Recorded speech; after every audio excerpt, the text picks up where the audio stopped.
This year we're focused mainly on John Player Special. There's a lovely shot of the team in 1972, I think that picture's taken, with my father looking particularly proud of himself, next to Peter Waugh and the lads. Strangely, Bob Dance isn't in that photo, which he must have been on holiday at Chapman at that time. It's 20 years since Classic Team Lotus was established by Team Lotus International, and we thought it would be appropriate to mark the occasion with something special. The objective of Classic Team Lotus is to celebrate and perpetuate the spirit of the mark, and that is what we do at Heffel in the original Team Lotus workshops. Working for owners of the cars around the world, in 20 years we've restored 50 Team Lotus racing cars, which has been a fantastic achievement, and that has been done by the guys and girls that you see here, all of Classic Team Lotus. We work with a significant advantage, not just the experience of the guys who've been at the team for many years, but we have an archive and a store which contains a lot of gems, a lot of spare parts, all the original design drawings, and occasionally over our 20 years we've been able to surprise one or two by unveiling cars that no one really knew we had, no one thought that they would see. The first one of these was the Type 58, the Formula 2 car in 1968 with the DL suspension car, which we gave a press unveiling to about 10 years ago, never been seen before. The Type 18, which my father bought in 1970, which we restored and Dan Collins went on to win the Lorani Championship with. And then last year at Autosport, for those of you who were here, we had the Type 12 and the prototype of 12, which has been sitting in the piggery at home, it's never run, and we decided last year to bring it to Autosport, since when Bob Dance has been working on restoring the gearbox with a view to getting the car running. But to mark 20 years, we thought something really significant was worthwhile.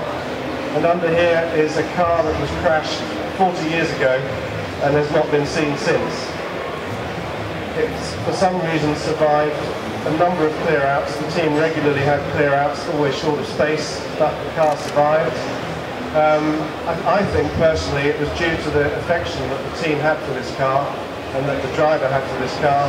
There's a lovely moment in the "If you're not winning, you're not trying" film, where my father is explaining to my mother why the driver was so upset that the car had been crashed, because it represented a very significant part of his career, his first Grand Prix win, and largely his first World Championship win. So I think those are the reasons why it survived. And last year, Chris Dinich, Classic Team Lotus team manager, and I decided to have a go at rebuilding it.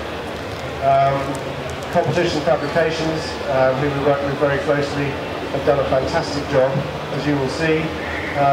Lead mechanic Kevin Smith, who's third on the left, has also done a really brilliant job to research the car so that we rebuild it exactly as it was. We decided that now really was the time to share progress. We've always noticed the visitors at Autosport International always appreciate when we can show them something a little bit different, and this really is a very historic moment. And without further ado, we would like to unveil the car. And I might say even more. Don't run off.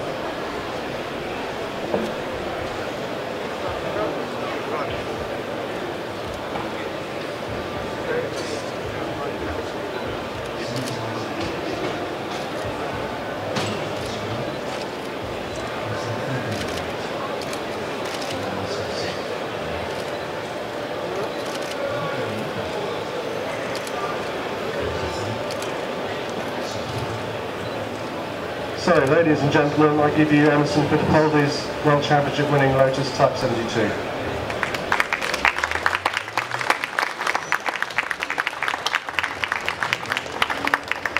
So it's not finished, as you can see, but this is the car which Emerson crashed at Zandvoort in 1973. There's a picture here which you'll be able to come and see, and also there is a press pack which is available from Sapphire. So if any members of the press want more information, then please see Sapphire afterwards. Emerson suffered a wheel failure at Zandvoort in 1973, and the car was very heavily damaged. But as I say, for some reason, the tub has remained, the wreckage has remained in the Team Lotus stores for the last 40 years, until last year when we decided we'd have a go repairing it. Emerson had to be cut out of the car. Basically, the sock and grade saw cut in through here and around into where the driver's legs were. He was trapped on the left-hand side. You can see how Fabs has done a fantastic job letting in a new section. Now it's almost seamless. We've left the car in its original paint. The car ran with deformable side structures, so at the moment we're thinking about leaving the car in the original paint because, you know, that is history. Also around and about the car, particularly inside the tank bays, this car ran originally in gold leaf Team Lotus colours. There's a picture of Emerson winning the 1970 US Grand Prix in gold leaf colours. You can still see evidence of the red gold leaf overspray in the tank bays, and also along one or two of the panel seams. Again, there's more of the gold leaf paint. We've started rebuilding the engine. This is a period engine which the car ran. It's also a period gearbox, and this is the rear wing assembly which the car was running at Zandvoort in 1973 when it shunted. Obviously we haven't done anything to repair that yet. Again, this has been languishing in the stores, and you can see the photo of the car on the recovery truck, and that's as it was when it was recovered back to Team Lotus. The right hand side pod is the side pod that was on the car when Emerson had the shunt. The left hand side pod was destroyed. We're looking at rebuilding the car. Hopefully we might have it here next year in one piece, Kevin. Yeah. There's quite a few of our customers here today, and they've got other ideas about what Kevin might be doing this season. But this is the kind of thing which Classic Team Lotus, most of the time we're working with customers and looking after their cars and taking them racing. But when we get the chance, we look after our cars as well. And personally, for me, to be able to restore and rebuild this incredibly important car for Emerson and for my father and for Team Lotus back in 1972, the photo on the wall there, this is what it's all about. So come and have a good look at it, ask any questions, and there is more information to be had. If anyone has got any questions, then I'm happy to answer them. Thank you very much.